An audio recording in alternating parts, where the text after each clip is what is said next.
The UK doesn't exactly feel like a place where living comes easy. Rents keep climbing, council tax never seems to ease up, and sometimes you're paying a premium just to hear your neighbours through thin walls. But step away from the mainland and a different reality starts to appear. Scattered along the coastline are remote islands where life slows down, where housing can be surprisingly affordable, land is offered to attract new residents, and communities feel almost off-grid. In this video, we're counting down 10 UK islands where you could live far cheaper than most people imagine, how it works, what the trade-offs are, and whether it's truly worth it. Let's start with number 10. Number 10, Eigg, Scotland. Alright, we're starting with a small Hebridean island that's quietly built a reputation in sustainability circles. At first glance, it looks like the classic Scottish escape, wide open beaches, rugged cliffs, and more sheep than people. The kind of place that feels untouched, almost frozen in time. But what really sets it apart isn't the scenery, it's how the land is owned. Instead of large private landlords, much of the island is managed by a community trust.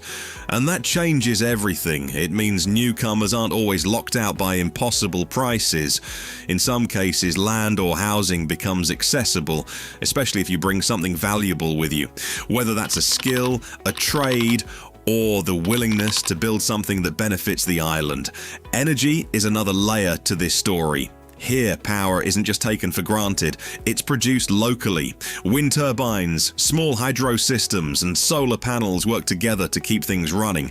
Costs can be far lower than in cities, but there's a catch. Reliability isn't perfect, and you learn quickly to adapt.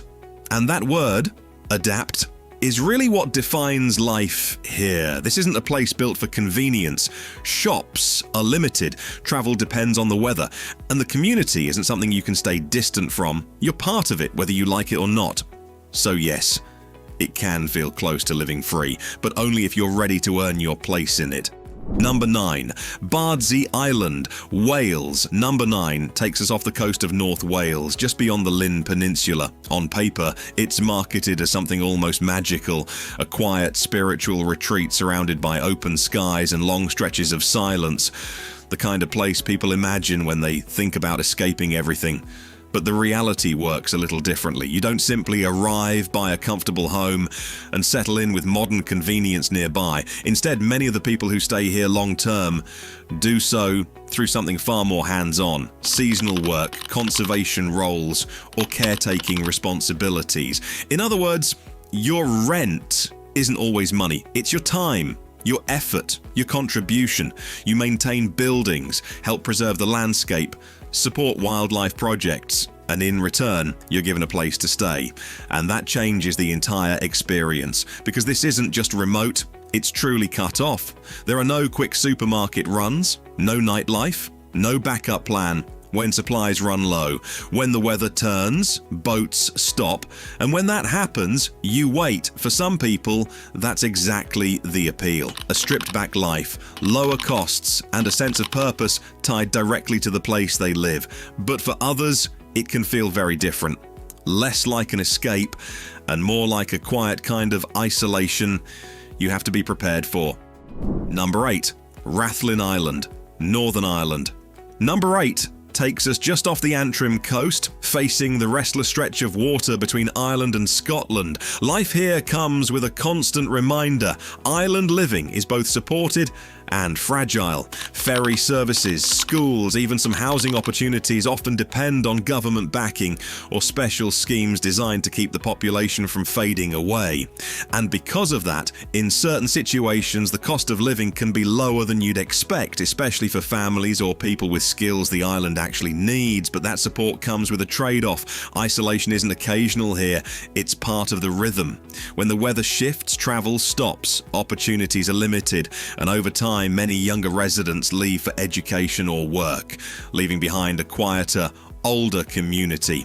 On the surface, it can look like a smart move. Some properties are more affordable than on the mainland, and if you arrive with remote income, a pension, or something stable, your day-to-day expenses can feel surprisingly manageable.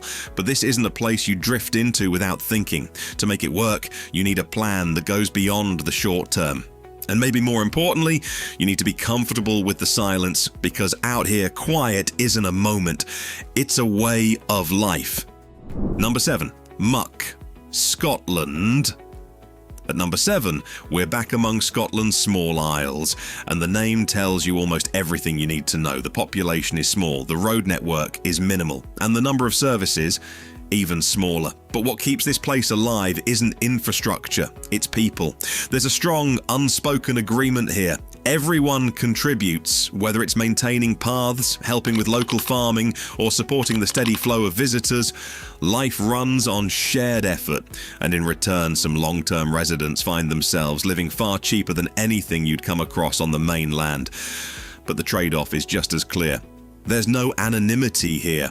Everyone knows everyone. And if you're not pulling your weight, it doesn't go unnoticed. Daily life is simple, sometimes to a fault. Shops are limited. Social life isn't something you find, it's something you create. And if you ever decide to leave, it's not as easy as packing up and driving away. It takes planning, timing, and a fair bit of patience. Still, for the right kind of person, there's something deeply satisfying about it. Because here, the effort you put in actually shapes your life, and for some, that feels far more meaningful than paying high rent to a landlord you'll never even meet. Number 6, St. Agnes and Eigg, Isles of Scilly. Alright, quick midpoint check. If you've made it this far, then something about this idea, living on the edge of the map, is clearly pulling you in. So go ahead, hit like, share this with that one person who's always talking about escaping the system, and stick with me, because the top 5 is where things start to get even more extreme. Now, number 6 takes us far off the coast of Cornwall to the Isles of Scilly. On the surface, they look like a dream. Clear waters, quiet landscapes, and a pace of life that feels completely detached from the mainland. But underneath that beauty is a system that runs very differently. Housing here is tight. And traditional renting, it doesn't always exist in the way you'd expect. Instead, many people find themselves living in accommodation tied directly to their work.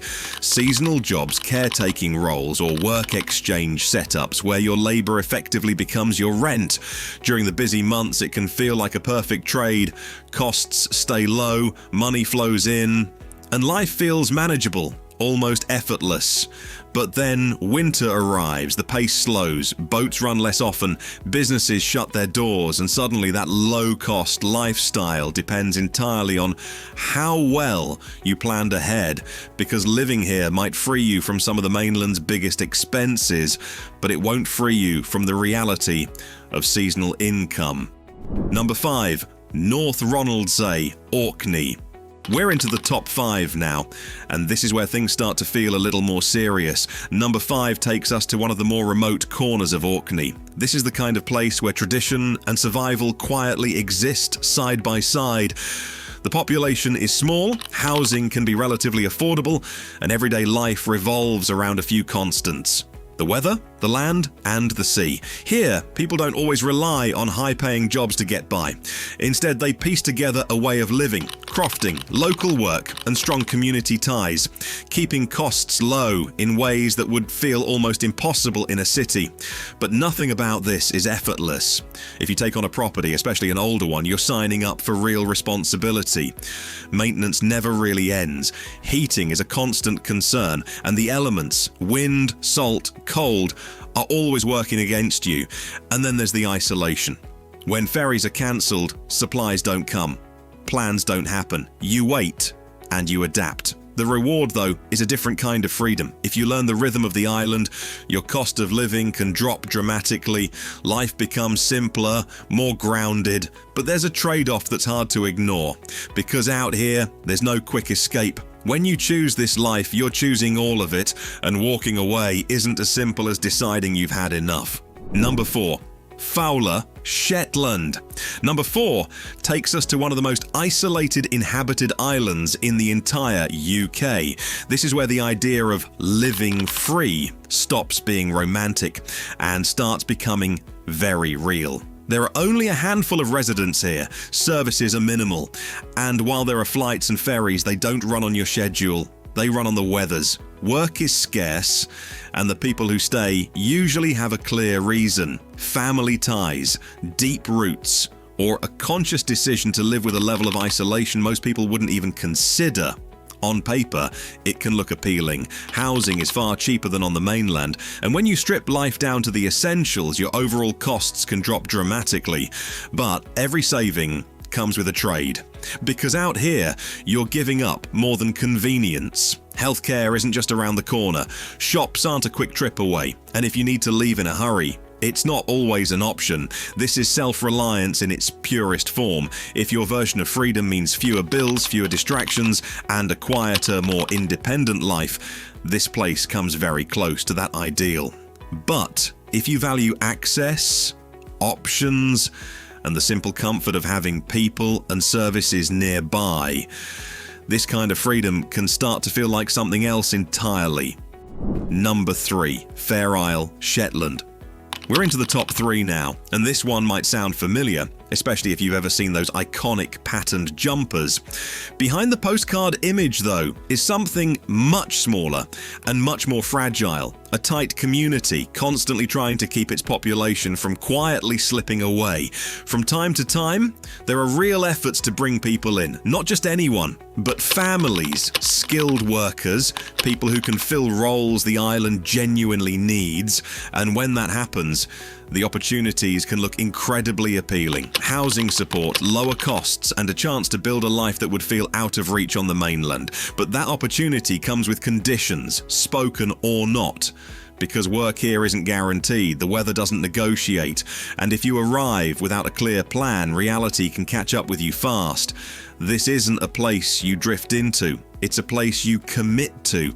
If you integrate, contribute, and stay for the long term, living cheaply, sometimes surprisingly so, is absolutely possible. You become part of something that depends on you just as much as you depend on it.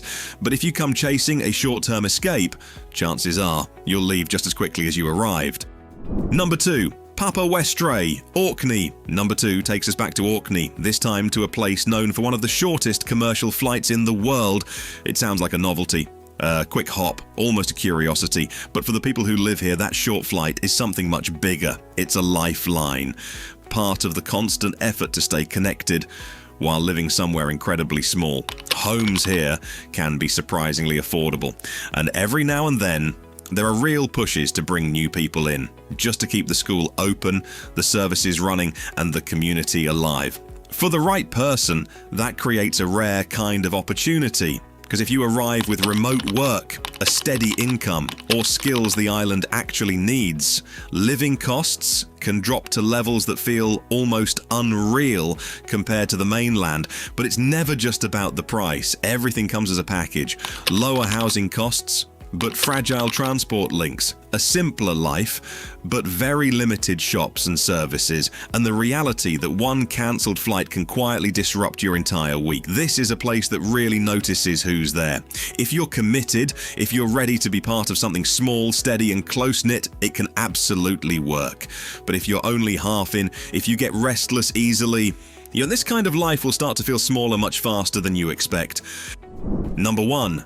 St Kilda. Alright, we've reached number 1, and this is where the idea of free living meets its most uncompromising reality.